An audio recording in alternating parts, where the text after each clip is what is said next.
So next I'd like to introduce Dr. Catie Gilchrist, who's Exhibitions Research Officer at the Anzac Memorial up in Sydney. And her presentation is going to be War at the Door, Sydney 1942. Catie Gilchrist is a Sydney-based historian, and a couple of very interesting research areas of hers. One that particularly interests me is women in military aviation, so I hope we can hear from you in the future on that. And also the topic of her first book, which is Murder, Misadventure and Miserable Ends. Tales from a colonial book, which I've had a bit of a look through and is absolutely excellent. I can highly recommend it. So, please welcome Catie.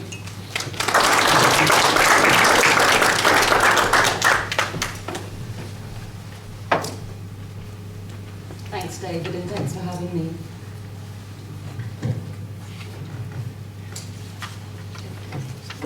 Following the swift and savage attack on Pearl Harbor in December 1941, the fall of Singapore on the 15th of February 1942, and the bombing of Darwin on the 19th of February, invasion fever mounted and Sydney panicked. Fears of a Japanese attack saw a flurry of activity. Air raid precautions assumed prominence as underground train tunnels were converted into bomb shelters, and 6-foot-deep zigzag trenches were dug in green spaces across the city. Sirens and searchlights were tested. Brownout provisions were put into place, and people living near the harbour were encouraged to black out their windows and to keep the lights turned off. At the magnificent post office in Martin Place, the clock tower was dismantled to reduce its visibility and vulnerability to aerial attack. Car lights were dimmed with screw-on lamp guards. Late-night shopping was banned, as was lighting matches in the open after dark. In Hyde Park, the Archibald Fountain and the pool of reflection outside the Anzac Memorial were drained of their water to prevent any possible reflection being spotted from enemy aircraft. Many East Coast beaches were closed, and thousands of kilometres of barbed concertina wire were strung across the sands in an effort to thwart any potential amphibious assaults from the marauding Japanese. In the suburbs, the volunteer-run National Emergency Services, which had been established in '39, intensified their efforts to inform people what to do in the event of an air raid. Many Sydneysiders left for the Blue Mountains, and schools in the interior reported a massive increase in students who had relocated from Sydney. They were rather unkindly labelled bomb dodgers, yet evacuation was one sign of the panic that gripped some Sydneysiders in the first weeks of the Pacific War. But when the Japanese menace finally came to Sydney, they attacked from beneath the sea, rather from above, from the sky. In the late afternoon of Sunday the 31st of May 1942, 3 two-man crew Japanese midget submarines were launched from mother subs off Sydney Heads and stealthily entered the harbour. Now, despite their name, they were hardly midgets. They were about 24 metres long. Powered by electric batteries, they were armed with 2 torpedoes. Their mission was to destroy Allied naval forces then moored in the harbour. The Japanese reasoned this would lead American naval commanders to divert and therefore weaken some of their Central Pacific fleet to meet a potential threat off Australia. And obviously, of course, it was hoped that the attack would also demoralise Australian civilians. Now, during the previous week, a Japanese reconnaissance float plane launched from I-21, one of the 5 mother submarines, had twice flown over the harbour. The second flight was spotted by an Army artillery battery on Middle Head, but it was reported as being a friendly American plane rather than a feared Japanese one. Now, this was Sydney Harbour's first defensive mistake of many. The Japanese pilot, Susumu Ito, confirmed that Sydney was indeed a major Allied naval base, and the ships in the harbour were also fully lit. Sydney was clearly not on alert enough, possibly a second mistake. And as he flew over the harbour bridge and past the naval dockyard at Cockatoo Island, from the back of his tiny collapsible plane, his observer, Iwasaki, calmly drew sketches of the harbour.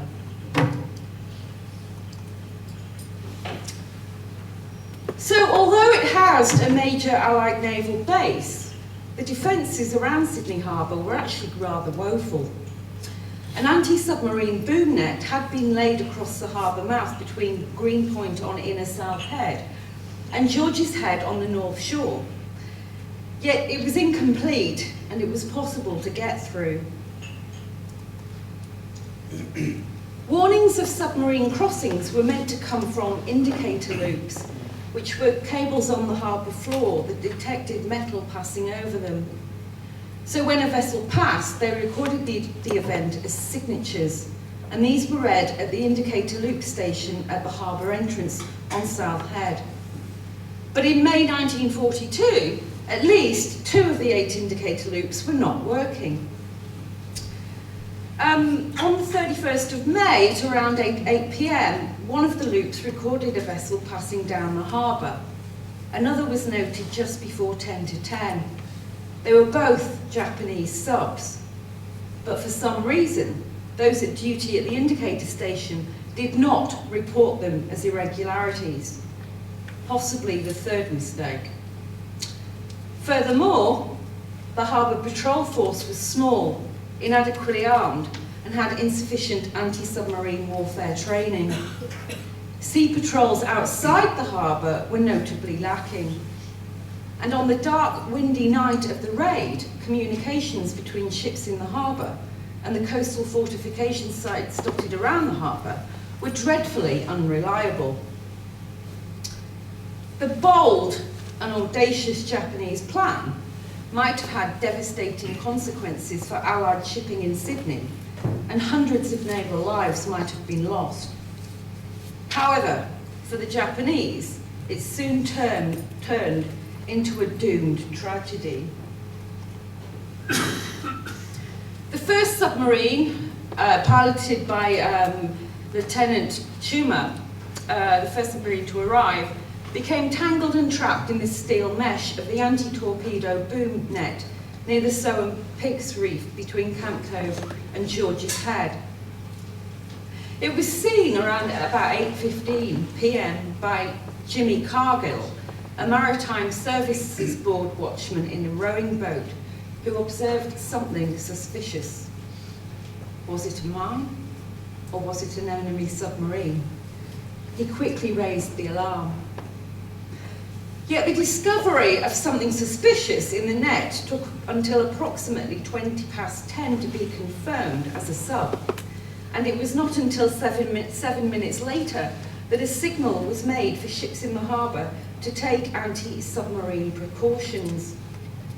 And even after naval officers knew that the enemy was in the harbour, ferries, which were one of the city's main form of transport, continued to operate fully illuminated.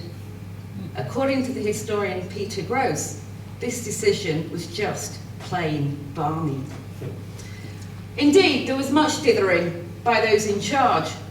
Neither the naval officer in command, Rear Admiral Gerard Muirhead Gold, DSCRN, nor the senior American naval officer in Sydney, Captain Howard Bodie, reacted authoritatively, partly because naval communications had broken down, but also because neither could quite believe that the Japanese had penetrated the harbour.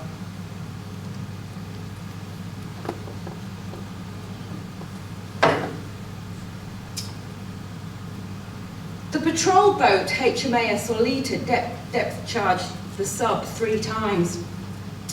The charges had been set to explode at 100 feet, and unfortunately the bottom of the harbour at this location was only 81 feet. So the charges tumbled to the bottom and sat there in silence. Another mistake.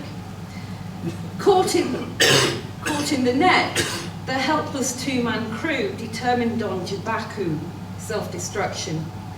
At 10:35, Lieutenant Kenshi Chuma set off a powerful demolition charge, which split apart the front end of the submarine. The explosion was heard all over the adjacent Sydney suburbs, causing hundreds of panicked people to come out onto the streets. The second submarine, piloted by Lieutenant Ban with Petty Officer Namori Ashibi, made it through the boom gate and about 10 to 11 reached a position off the naval base at Garden Island. Ban saw through his periscope the bulk of the heavy cruiser USS Chicago, which was silhouetted about 500 metres distant against the floodlights illuminating the construction of the island's dry dock. Now, despite earlier events, the dockyard lights were still on. Yet another defensive mistake, because hitting this cruiser, whose full complement was around 750 men, was one of the main aims of the daring mission. Deterred by fire from the Chicago, whose lookouts had spotted the sub's conning tower, the crew submerged their craft and waited. At midnight, Ban's submarine fired its two torpedoes from a position off Bradley's Head. Now, although the Chicago was practically a sitting duck, both missed and instead hit Garden Island, the second without exploding, but the first detonated against the seawall beneath HMAS Cuttable. So Cuttable was a converted ferry which had been taken over by the Navy as an accommodation ship. The explosion lifted her out of the water and she quickly sank. 19 Australian and 2 British sailors were killed. 10 more were badly wounded and were recovered only by the Herculean efforts of their shipmates who dragged them ashore. In the surrounding suburbs, residents felt their houses shake, windows rattled, and ornaments fell from shelves. Having fired its 2 torpedoes, the submarine then slowly moved down the harbour and slipped out to the open sea around 2 a.m. But instead of turning right to meet with the mother subs, it mysteriously turned left. So this is 19-year-old ordinary seaman Neville Rice from North Sydney, who was sleeping aboard the Cuttable that night. The explosion threw him into the cold black waters of the harbour. Rice was wounded, but he was one of the lucky ones. After he was rescued, he was wrapped in this coarse woolen blanket. In 2012, Rice donated the blanket to the Anzac Memorial, and it is on display in the Navy section of our permanent gallery. Now, the blanket is, to be sure, a very ordinary artefact, but it has an extraordinary story. The bloodstains still attest to the cuts he suffered on that infamous night when the war came to Sydney Harbour. Most of the deceased were buried at the naval section at Rookwood Cemetery. Today there is a memorial at Garden Island to commemorate the 21 men who lost their lives on the doomed converted ferry. Their names are listed on a small yet poignant sandstone column faced with a crown and anchor.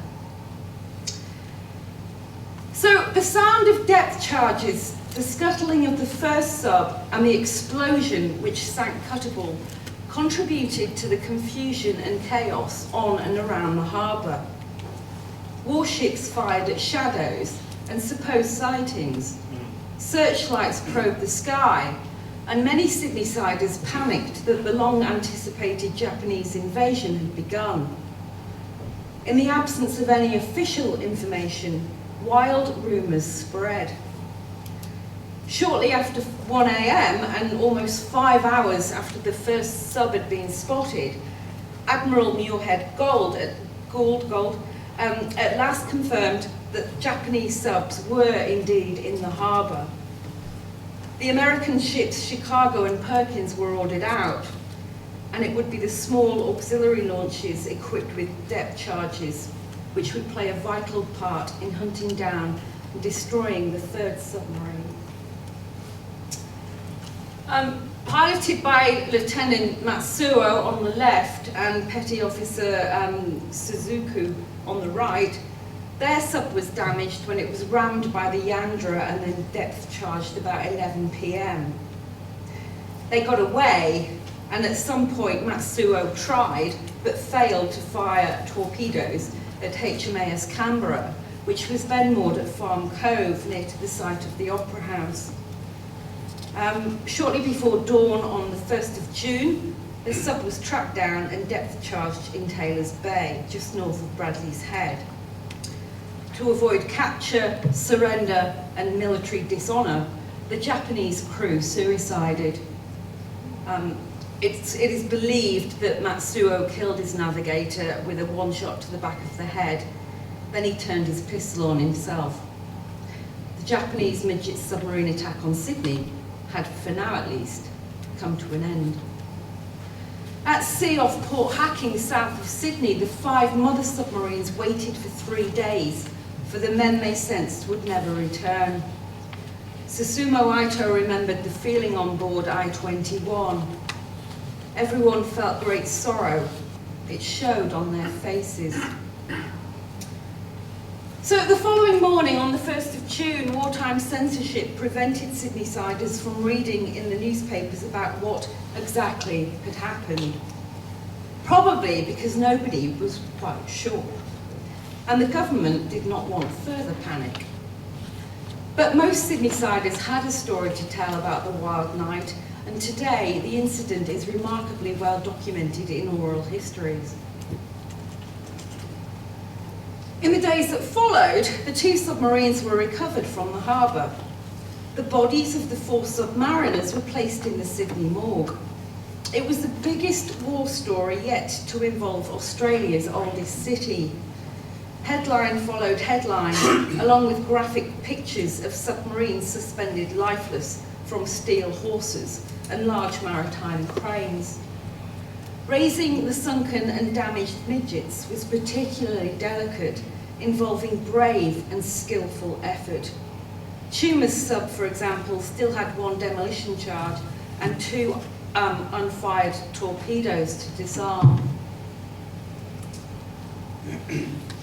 In 2023-24, the Anzac Memorial was honoured to borrow and display the stern of the submarine skippered by Matsuo from the RAN's collection on Spectacle Island, including the boat's propellers and control services recovered from Taylor's Bay. Next to the stern, and you can't actually see it in this photo, I'm afraid, but we also had on display the voice pipe from the doomed cutter ball. It was a very poignant juxtaposition. And I can't tell you how many Asian visitors to the memorial took selfies. On the 9th of June, the bodies of the 4 submariners were cremated with full naval honours, and a trumpeter sounded the last post. Later, their ashes were taken back to Japan and given a public funeral. Now, they were obviously hailed as heroes in their homeland, but the decision to give the Japanese a military funeral caused more controversy in some quarters than the revelation that the defences of Sydney were inadequate. Muirhead Gould Group defended the decision by declaring in a radio broadcast, "I have been criticised for having accorded these men military honours, but I ask you, should we not accord full honours to such brave men as these? It must take courage of the very highest order to go out in a thing like that steel coffin. These men were patriots of the highest order." And they were indeed steel coffins. This is the inside of the control room of Matsuo's submarine, and taken after it had been recovered from Sydney Harbour. So Muirhead Gold's reasoning was certainly magnanimous, and the Australian authorities hoped this gesture of respect would ameliorate the treatment of thousands of Australian POWs now in Japanese hands. The respectful funeral to their fallen submariners was appreciated by the Japanese government, but sadly it was to make no difference to the brutal and inhumane treatment of Australian and Allied prisoners in the remote jungle camps across Southeast Asia and elsewhere for the remainder of the war. So the Japanese midget submarine attack on Sydney Harbour was a disaster for the enemy.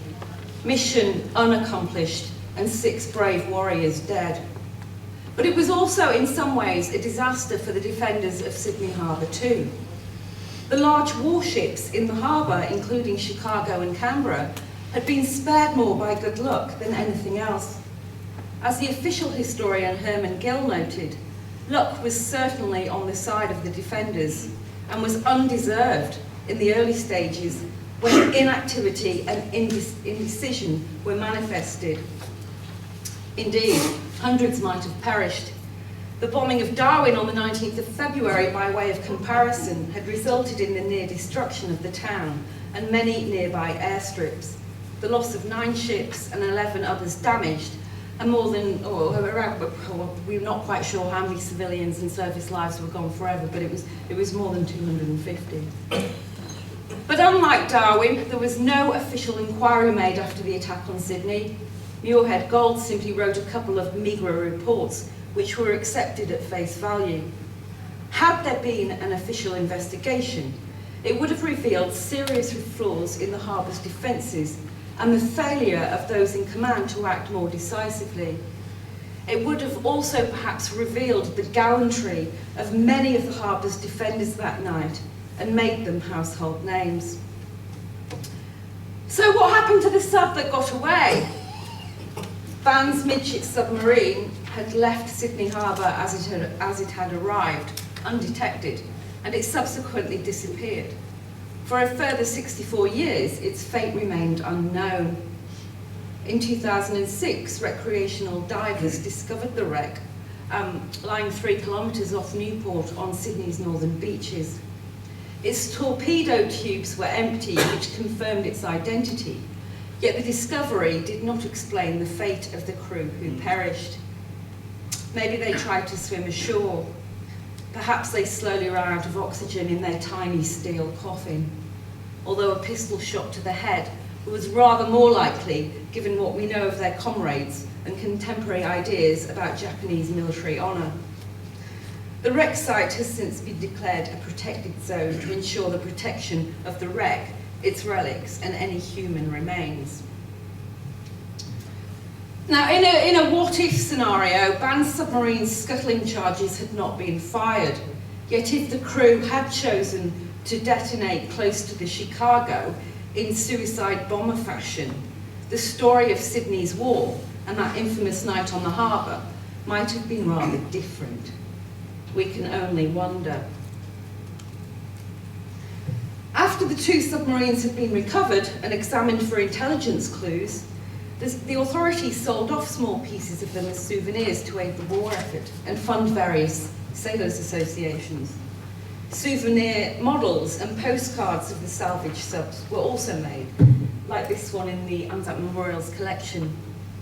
Various items taken from the 2 subs were auctioned as fundraisers, and parts of the 2 recovered submarines were put together as a composite and toured New South Wales, Victoria and South Australia to raise money. Some 500,000 people flocked to see it. It was later taken to reside at the Australian War Memorial in Canberra. So war came to Sydney's door in May and June 1942. On the 8th of June, both Sydney and Newcastle were further shelled by 2 of the mother subs, luckily with little damage and no fatalities. Japanese submarines continued to wage a serious campaign against Australian shipping throughout 1942 and 1943, with particular ferocity along the east coast from Brisbane to the Victorian border. Now, as we have heard, and I won't talk about this, I was going to, but I won't, The most famous victim of these raids was the hospital ship Centaur. Of the 332 medical corps and civilian crew on board, only 64 survived. Yet the threat of attack or invasion of the mainland eventually receded. In the middle of 1942, Allied codebreakers learnt through intercepting diplomatic cables that the Japanese did not intend to invade Australia, yet the public was not told of this until the middle of 1943. As a result, that year, air raid drills lessened, and in July, the government lifted the brownout, which had darkened cities across Australia since Pearl Harbor. Turning on the lights in the streets, on public transport, and on motor cars was the clearest indication that the crisis was passing. And although the midget submarine raid on Sydney Harbour was peripheral to the larger war in the Pacific, it remains central to the story of Sydney's war. Thanks for listening.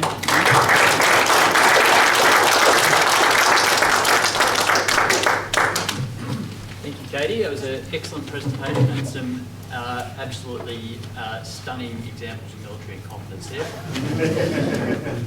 Joseph, would you like to join us for 5 minutes of questions?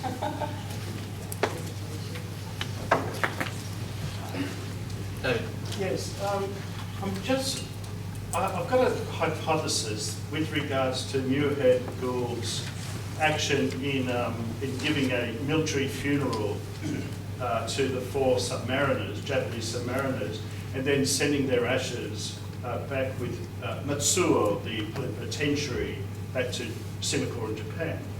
I think it did actually have an effect in the sense that, it might be coincidence, but very soon after, the Japanese government agreed to supply the names of those that they had imprisoned.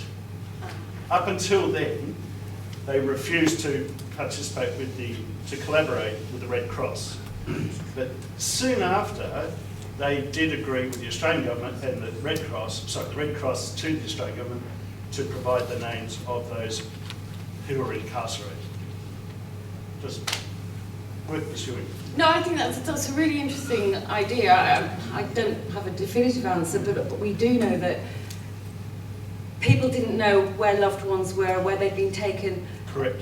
Until about 43, 44. So people weren't confirmed as being POWs generally until about 43, so afterwards. So it's an interesting theory. It's the government communicating with the Red Cross. Yes, we're going to supply them.